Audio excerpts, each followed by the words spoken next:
Assalamualaikum warahmatullahi wabarakatuh. Perkenalkan, nama saya Jeffrika Ayu Fadilah dengan NIM 12080220948, jurusan Agroteknologi kelas 2B, mata kuliah Dasar-Dasar Ilmu Tanah dengan Ibu Sri Utami Lestari, SPMSI. Baiklah, saya di sini akan menjelaskan materi tentang faktor-faktor pembentukan tanah. Sebelum saya menjelaskan faktor-faktor pembentukan dalam tanah, saya menjelaskan terlebih dahulu tentang pengertian tanah. Tanah merupakan media tempat tumbuh tanaman. Nah, tanah ini dia mempunyai dua fungsi utama. Yang pertama sebagai tempat berjangkarnya akar tanaman, yang kedua sebagai tempat tersedianya unsur hara. Baiklah, materi selanjutnya yaitu tentang faktor-faktor pembentukan tanah. Nah, faktor-faktor pembentukan tanah itu dia ada iklim, kemudian ada organisme, ada bahan induk, dan topografi, dan waktu. Yang pertama ada iklim. Iklim menjadi faktor yang paling penting karena iklim mengatur laju dan jenis pembentukan tanah. Dan iklim ini sebagai penentu utama distribusi vegetasi dan terdiri dari yang pertama ada suhu, yang kedua ada curah hujan. Nah, jika suhu, dia berpengaruh terhadap proses pelapukan bahan induk yang kurang lebih suhu tinggi, maka proses pelapukannya lebih cepat.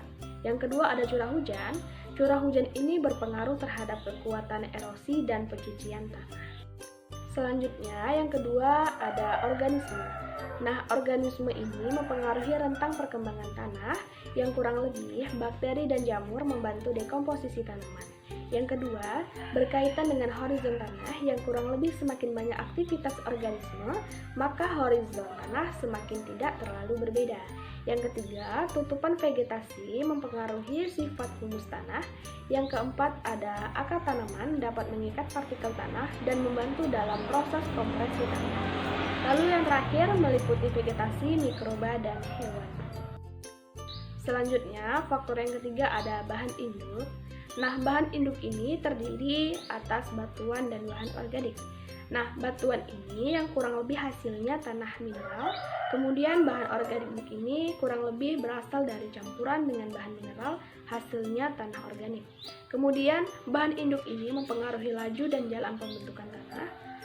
Dan sifat dalam bahan induk yang dapat mempengaruhi pembentukan tanah ini terdapat tiga. Yang pertama ada sifat kimia, yang kedua ada sifat fisik, yang ketiga ada sifat permukaan. Nah, sifat kimia dia berkaitan dengan susunan mineral, yang kedua sifat fisik ini dia berkaitan dengan struktur dan granularitas, kemudian yang ketiga ada sifat permukaan yang berkaitan dengan kemudahan reaksi.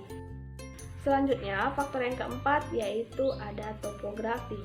Topografi ini adalah perbedaan tinggi, bentuk, atau kemiringan lereng suatu wilayah dengan kondisi yang relatif dinamis.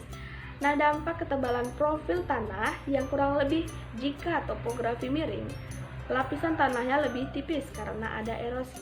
Kemudian, jika topografi datar, lapisan tanahnya lebih tebal karena ada sedimentasi. Kemudian yang kedua yaitu ada sistem drainase atau pengairan yang kurang lebih kondisi yang buruk akan menyebabkan tanah menjadi asam. Selanjutnya faktor yang kelima atau yang terakhir yaitu ada waktu. Nah, waktu ini juga mempengaruhi dalam menentukan jenis dan sifat-sifat tanah. Nah, pembentukan tanah dia membutuhkan waktu yang relatif lama. Penunjang dari faktor-faktor lainnya, dia kurang lebih tahapan pada pembentukan tanah dapat memberikan profil tanah yang berbeda-beda. Sekian penjelasan materi dari saya. Semoga dapat bermanfaat bagi kita semua. Kurang lebihnya saya mohon maaf. Saya akhiri. Wabillahi taufiq wal hidayah. Wassalamualaikum warahmatullahi wabarakatuh.